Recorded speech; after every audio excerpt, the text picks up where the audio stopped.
ಕಾಂಗ್ರೆಸ್ಸನ ನನ್ನ ನಿರ್ಣಯ ಹೋಗದೇ ಇರುವ ನಿರ್ಣಯವನ್ನು ತೆಗೆದುಕೊಂಡಿತು.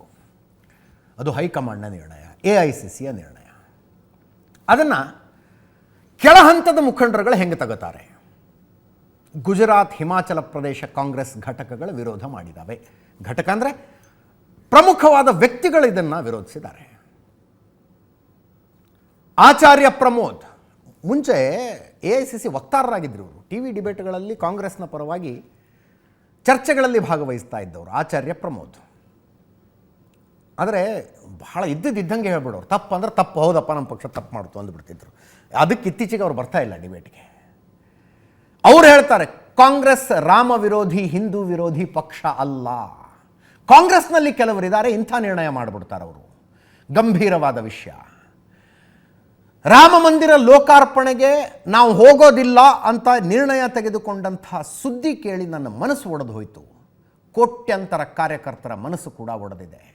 ಕಾಂಗ್ರೆಸ್ ನಾಯಕರ ಕಾರ್ಯಕರ್ತರ ದೇವರು ಕೂಡ ರಾಮನೇ ಅಂತ ಹೇಳಿದ್ರು ಆಚಾರ್ಯ ಪ್ರಮೋದ್. ಕಾಂಗ್ರೆಸ್ಸಿನ ಮುಖಂಡರು. ಅವರು ವಕ್ತಾರ ಸ್ಥಾನದಲ್ಲಿ ಇದಾರೋ ಎಲ್ಲೋ ಗೊತ್ತಿಲ್ಲ. ಇತ್ತೀಚೆಗೆ ನಾನು TV ಡಿಬೇಟ್ಗಳಲ್ಲಿ ನೋಡಿಲ್ಲ, ಮುಂಚೆ ತುಂಬ ಭಾಗವಹಿಸ್ತಾ ಇದ್ರು. ಇನ್ನು ಉತ್ತರ ಪ್ರದೇಶ ಕಾಂಗ್ರೆಸ್ ಘಟಕ ನಿರ್ಣಯ ತೆಗೆದುಕೊಂಡಿದೆ, ಮಕರ ಸಂಕ್ರಮಣದ ದಿವಸ ನಾವು ಅಯೋಧ್ಯೆಗೆ ಹೋಗ್ತೀವಿ ಅಂತ. ಇದು ಕಾಂಗ್ರೆಸ್, ಉತ್ತರ ಪ್ರದೇಶ ಕಾಂಗ್ರೆಸ್ ಘಟಕದ ನಿರ್ಣಯ. ಇದು ಹನುಮಾನ್ ಗಢಿಯಲ್ಲಿ ನಾವೆಲ್ಲ ಪೂಜೆ ಮಾಡ್ತೀವಿ. ಜನವರಿ 22ಕ್ಕಲ್ಲ, ಜನವರಿ 15 ಮಕರ ಸಂಕ್ರಾಂತಿ ದಿವಸ ಆವತ್ತೇ ಹೋಗ್ತೀವಿ ಅಂತ. ಅಜಯ್ ರಾಯ್ ಉತ್ತರ ಪ್ರದೇಶದ ಕಾಂಗ್ರೆಸ್ಸಿನ ಅಧ್ಯಕ್ಷರು. ನಮ್ಮಲ್ಲಿ ಹೇಗೆ KPCC ಅಧ್ಯಕ್ಷರಾಗಿ DK ಶಿವಕುಮಾರ್ ಇದ್ದಾರಲ್ಲ, ಹಾಗೆ ಉತ್ತರ ಪ್ರದೇಶ ಕಾಂಗ್ರೆಸ್ ಕಮಿಟಿ ಅಧ್ಯಕ್ಷರು ಅಜಯ್ ರಾಯ್ ಅವರು ಹೇಳಿದ್ದಾರೆ 15ನೇ ತಾರೀಕು ಹೋಗಿ ನಾವು ಪೂಜೆ ಮಾಡ್ತೀವಿ, ಹನುಮಾನ್ ಗಢಿಯಲ್ಲಿ ಪೂಜೆ ಮಾಡ್ತೀವಿ ಅಂತ. ಹನುಮಾನ್ ಗಢಿ ನೀವು ಅಯೋಧ್ಯೆಗೆ ಹೋದ್ರೆ ಗೊತ್ತಾಗುತ್ತೆ, ರಾಮ ಮಂದಿರದಿಂದ ಒಂದು 700-800 ಮೀಟ್ರ್ ಈಚೆಗಿದೆ. ಅಲ್ಲಿನ ನಂಬಿಕೆ ರಾಮನ ದರ್ಶನಕ್ಕೆ ಹೋಗೋರು ಮೊದಲು ಹನುಮಂತನ ದರ್ಶನ ಮಾಡ್ಕೊಂಡು ಆಮೇಲೆ ರಾಮನ ದರ್ಶನಕ್ಕೆ ಹೋಗಬೇಕು ಅಂತ. ರಾಮನ ದರ್ಶನಕ್ಕೆ ಲಭ್ಯ ಇರೋದಿಲ್ಲ, ಸಂಕ್ರಮಣದ ದಿವಸ ಇವರು ಹೋಗಬೇಕು ಅಂದ್ಕೊಂಡಿದ್ದಾರೆ, ಮಕರ ಸಂಕ್ರಾಂತಿ ದಿವಸ. ಅದಕ್ಕೆ ಹನುಮಾನ್ ಗಡಿಗೆ ಹೋಗಿ ಪೂಜೆ ಮಾಡ್ಕೊಂಡು ಬರ್ತೀವಿ ಅಂತಿದ್ದಾರೆ. ಭಗವಾನ್ ಶ್ರೀರಾಮ ನಮ್ಮ ಆರಾಧ್ಯ ದೇವರು. ಮಂದಿರ ಉದ್ಘಾಟನೆ ದೇಶವಾಸಿಗಳ ನಂಬಿಕೆಯ ವಿಷಯ. ಇಂಥ ನಿರ್ಧಾರದಿಂದ ಕಾಂಗ್ರೆಸ್ ದೂರ ಇರಬೇಕಿತ್ತು ಅಂತ. ಅಂದರೆ ಇಂಥ ನಿರ್ಧಾರ ತೆಗೆದುಕೊಳ್ಳಬಾರ್ದಾಗಿತ್ತು, ಹೋಗೋದಿಲ್ಲ ಅನ್ನೋ ನಿರ್ಣಯ ತೆಗೆದುಕೊಳ್ಳಬಾರ್ದಾಗಿತ್ತು ಅಂತ ಅರ್ಜುನ್ ಮೋಧವಾಡಿಯಾ ಹೇಳ್ತಾ ಇದ್ದಾರೆ. ಗುಜರಾತ್ ಕಾಂಗ್ರೆಸ್ನ ಮಾಜಿ ಅಧ್ಯಕ್ಷರು. ಮಾಜಿ ಅಧ್ಯಕ್ಷರಾದ ನಮ್ಮಲ್ಲಿ ಡಾಕ್ಟರ್ ಪರಮೇಶ್ವರ್ ಇದ್ದಾರಲ್ಲ ಮಾಜಿ ಅಧ್ಯಕ್ಷರು, ದಿನೇಶ್ ಗುಂಡೂರಾವ್ ಇದ್ದಾರಲ್ಲ ಮಾಜಿ ಅಧ್ಯಕ್ಷರು. ಆ ರೀತಿಯಲ್ಲಿ ಇವರು ಹೇಳ್ತಾ ಇದ್ದಾರೆ ಇಂಥ ನಿರ್ಣಯದಿಂದ ಕಾಂಗ್ರೆಸ್ ದೂರ ಇರಬೇಕಿತ್ತು ಅಂತ. ಎಲ್ಲಕ್ಕಿಂತ ಸ್ಪಷ್ಟ ನಿಲುವು ಅಂದರೆ ಒಂದು ರೀತಿಯ ರೆಬೆಲ್ ನಿಲುವನ್ನು ವಿಕ್ರಮಾದಿತ್ಯ ಸಿಂಗ್ ತೆಗೆದುಕೊಂಡಿದ್ದಾರೆ. ವಿಕ್ರಮಾದಿತ್ಯ ಸಿಂಗ್ ಹಿಮಾಚಲ ಪ್ರದೇಶದ ಸಿಟ್ಟಿಂಗ್ ಮಿನಿಸ್ಟರ್, PWD ಸಚಿವರು. PWDನೇ ಅನಿಸುತ್ತೆ. ವೀರಭದ್ರ ಸಿಂಗ್ ಮಗ.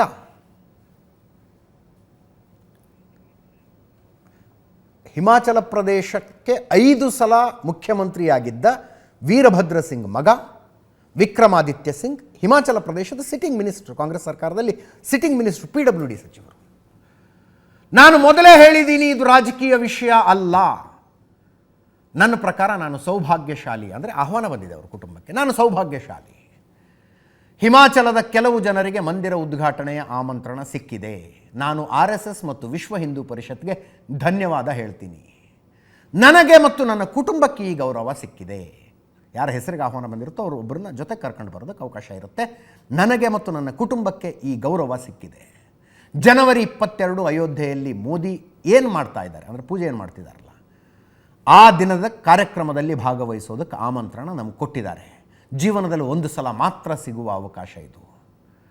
ನಾನೊಬ್ಬ ಸನಾತನಿ, ಒಬ್ಬ ಹಿಂದುವಾಗಿ ಸಮಾಜದಲ್ಲಿ ವಿಶ್ವಾಸ ಇಡುವವನಾಗಿ ಆ ದಿನ ಅಲ್ಲಿ ಇರೋದು ನನ್ನ ಜವಾಬ್ದಾರಿ, ನಾನು ಹೋಗ್ತೀನಿ ಅಂತ ವಿಕ್ರಮಾದಿತ್ಯ ಸಿಂಗ್ ಹಿಮಾಚಲ ಪ್ರದೇಶದ ಸಿಟ್ಟಿಂಗ್ ಮಿನಿಸ್ಟರ್ ಹೇಳ್ತಾ ಇದ್ದಾರೆ ಇದನ್ನು.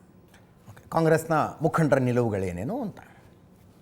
ಈಗ INDA ಮೈತ್ರಿಕೂಟದ ಅತಿ ದೊಡ್ಡ ಪಕ್ಷವಾಗಿರುವ ಕಾಂಗ್ರೆಸ್ಸೇ ಆ ಕಾರ್ಯಕ್ರಮವನ್ನು ಅಂದರೆ ಆ ಕಾರ್ಯಕ್ರಮದಿಂದ ದೂರವಿರುವ ಗೈರಾಗುವ ನಿರ್ಣಯ ತಗೊಂಡಾಗ ಆ ಮೈತ್ರಿಕೂಟದ ಇತರ ಪಕ್ಷಗಳ ಮುಖಂಡರು ಏನು ಮಾಡಬೇಕು? ಎಲ್ಲ ಪಕ್ಷಗಳಿಗೂ ಆಹ್ವಾನ ಹೋಗಿದೆ, ನೆನಪಿರಲಿ.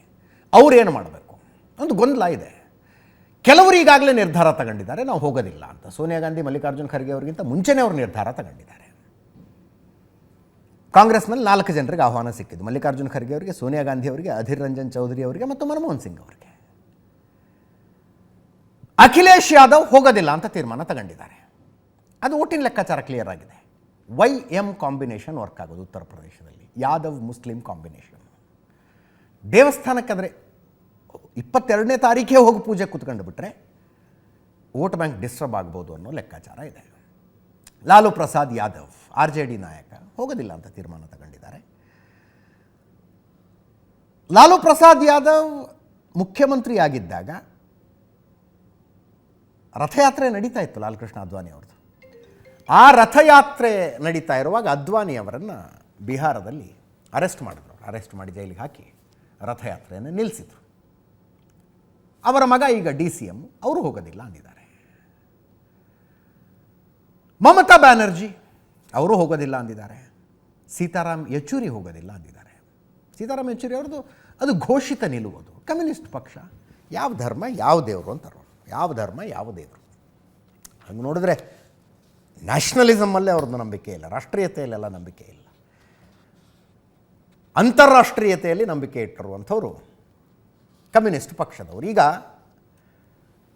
ಅರವಿಂದ್ ಕೇಜ್ರಿವಾಲ್ ಏನು ಮಾಡ್ತಾರೆ, ನಿತೀಶ್ ಕುಮಾರ್ ಏನು ಮಾಡ್ತಾರೆ, ಮನಮೋಹನ್ ಸಿಂಗ್ ಬಹುಶಃ ಬರಲಿಕ್ಕಿಲ್ಲ, ಸೋನಿಯಾ ಗಾಂಧಿನೇ ಹೋಗೋದಿಲ್ಲ ಅಂದಮೇಲೆ ಮನಮೋಹನ್ ಸಿಂಗ್ ಹೆಂಗೆ ಬರ್ತಾರೆ, AICC ಅಧ್ಯಕ್ಷರೇ ಹೋಗೋದಿಲ್ಲ ಅಂತ ಹೇಳಿದ್ಮೇಲೆ ಮನಮೋಹನ್ ಸಿಂಗ್ ಹೆಂಗೆ ಹೋಗ್ತಾರೆ. ಮನಮೋಹನ್ ಸಿಂಗ್ ಅವರು ನಿರ್ಧಾರ ಅಂತ ಹೇಳಿಲ್ಲ, ಅದು ವೈಯಕ್ತಿಕ ನಿರ್ಧಾರ ತಗೊಳ್ತಾರೆ ಏನೋ ಗೊತ್ತಿಲ್ಲ. ಮನಮೋಹನ್ ಸಿಂಗ್ ನನ್ನ ಪ್ರಕಾರ ಬರಲಿಕ್ಕಿಲ್ಲ. ಅರವಿಂದ್ ಕೇಜ್ರಿವಾಲ್ ಏನು ಮಾಡ್ತಾರೆ, ನಿತೀಶ್ ಕುಮಾರ್ ಏನು ಮಾಡ್ತಾರೆ, ಅವ್ರದ್ದು ಇನ್ನೂ ನಿರ್ಧಾರ ಇಲ್ಲ. ಅರವಿಂದ್ ಕೇಜ್ರಿವಾಲ್ರಿಗೆ ಬ್ಯಾಗೇಜ್ ಇಲ್ಲ. ಈಗ ಅಖಿಲೇಶ್ ಯಾದವ್ ಇಲ್ಲ ನಾವು ಬರೋದಿಲ್ಲ ಅಂದರೆ ಅವರಿಗೆ ಪಾಸ್ಟ್ ಹಿಸ್ಟ್ರಿದೊಂದು ಬ್ಯಾಗೇಜ್ ಇದೆ. ಮುಲಾಯಂ ಸಿಂಗ್ ಯಾದವ್, ಅಖಿಲೇಶ್ ಯಾದವ್ ತಂದೆ ಉತ್ತರ ಪ್ರದೇಶದ ಮುಖ್ಯಮಂತ್ರಿಯಾಗಿದ್ದರು. ಅವರ ಕಾಲದಲ್ಲಿ ಕರಸೇವೆ ನಡೀತು. ಕರಸೇವಕ ಅಂದರೆ ಒಂದು ಬಿಗಿ ಬಂದೋಬಸ್ತ್ ಮಾಡಿದರು. ಪರಿಂದಾಬಿ ಪರ್ ನಹಿ ಮಾರ್ ಸಕ್ತಾ ಭಾಳ ಪಾಪ್ಯುಲರ್ ಸ್ಟೇಟ್ಮೆಂಟ್ ಅದು ಅವಾಗಿಂತು.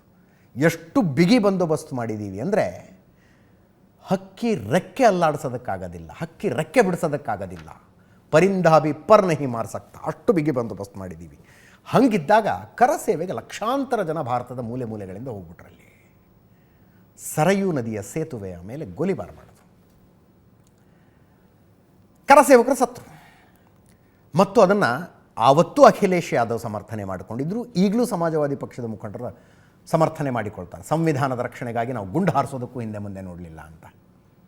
ಸ್ವಾಮಿ ಪ್ರಸಾದ್ ಮೌರ್ಯ ನಿನ್ನೆ ಕೂಡ ಹೇಳಿದ್ರು, ಸಂವಿಧಾನದ ರಕ್ಷಣೆಗಾಗಿ ನಾವು ಕರಸೇವಕರ ಮೇಲೆ ಗುಂಡು ಹಾರಿಸೋದಕ್ಕೂ ಹಿಂದೆ ಮುಂದೆ ಮಾಡಿಲ್ಲ ಅಂತ. ಹಂಗಿದ್ದಾಗ ಅಖಿಲೇಶ್ ಯಾದವ್ ಬಂದು ಪೂಜೆ ಕೂತ್ಕೊಂಡ್ಬಿಟ್ರೆ ಬರಲ್ಲ ಅವರು. ಉದ್ಧವ್ ಠಾಕ್ರೆದೊಂದು curious case of Uddhav Thackeray ಇದು. ಉದ್ಧವ್ ಠಾಕ್ರೆ ಅವರಿಗೆ ಆಹ್ವಾನ ಇಲ್ಲ. ಒಂದು ಪಕ್ಷಕ್ಕೆ ಒಂದು ಆಹ್ವಾನ ಅಂದಿದ್ದಾರೆ. ಶಿವಸೇನೆ ಒಡೆದು 2 ಹೋಳಾಗಿದೆ.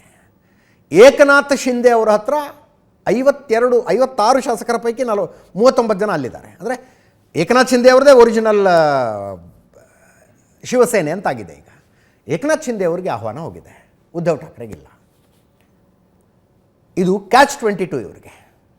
ಉದ್ಧವ್ ಠಾಕ್ರೆ ತಂದೆ ಬಾಳಾ ಠಾಕ್ರೆ, ನಾನು ನಿನ್ನೆ ಕೂಡ ಹೇಳಿದೆ ಅದನ್ನು, ಬಾಬರಿ ಮಸೀದಿ ಧ್ವಂಸವನ್ನು BJP ಡಿಸೋನ್ ಮಾಡ್ತು, ಅನ್ಫಾರ್ಚುನೇಟ್ ಇನ್ಸಿಡೆಂಟು, ನಮ್ಮ ಕೈ ಮೀರಿ ನಡೆದು ಹೋಗ್ಬಿಡ್ತು ಅಂತ ವಾಜಪೇಯಿ, ಲಾಲ್ ಕೃಷ್ಣ ಅದ್ವಾನಿ ಇಬ್ಬರು ಹೇಳಿದ್ರು. ನಾವು ಕಾರ್ಯಕರ್ತರನ್ನು ತಡೆಯೋ ಪ್ರಯತ್ನ ಮಾಡಿದ್ವಿ, ಬೇಡ ಬೇಡ ಅಂದ್ವಿ, ನಮ್ಮ ಮಾತು ಕೇಳಿಲ್ಲ, ಹೋಗಿ ಹೊಡೆದ್ಬಿಟ್ರು ಅಂತ.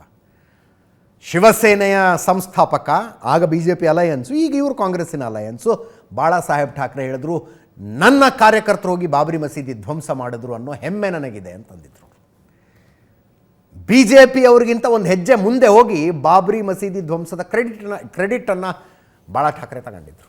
ಈಗ ಉದ್ಧವ್ ಠಾಕ್ರೆ ಆಹ್ವಾನ ಇಲ್ಲ. ಶರದ್ ಪವಾರ್ದು ಅದೇ ಪರಿಸ್ಥಿತಿ. NCP ಇವರ ತಮ್ಮನ ಮಗ ಅಜಿತ್ ಪವಾರ್ 2/3 ಶಾಸಕರನ್ನು ಕರ್ಕೊಂಡು BJP ಜೊತೆಗೆ ಹೋಗಿಬಿಟ್ಟಿದ್ದಾರೆ. ಅಜಿತ್ ಪವಾರ್ಗೆ ಆಹ್ವಾನ ಇದೆ, ಶರದ್ ಪವಾರ್ಗೆ ಇಲ್ಲ.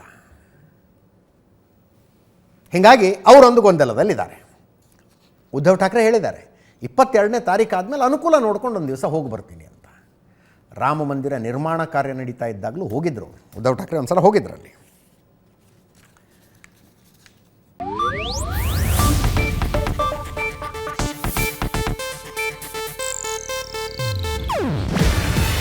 ಇದು ಏಷ್ಯಾನೆಟ್ ನ್ಯೂಸ್ ನೆಟ್ವರ್ಕ್ ಪ್ರಸ್ತುತಿ. ನೀವು ನೋಡ್ತಿದ್ದೀರಾ ಏಷ್ಯಾನೆಟ್ ಸುವರ್ಣ ನ್ಯೂಸ್.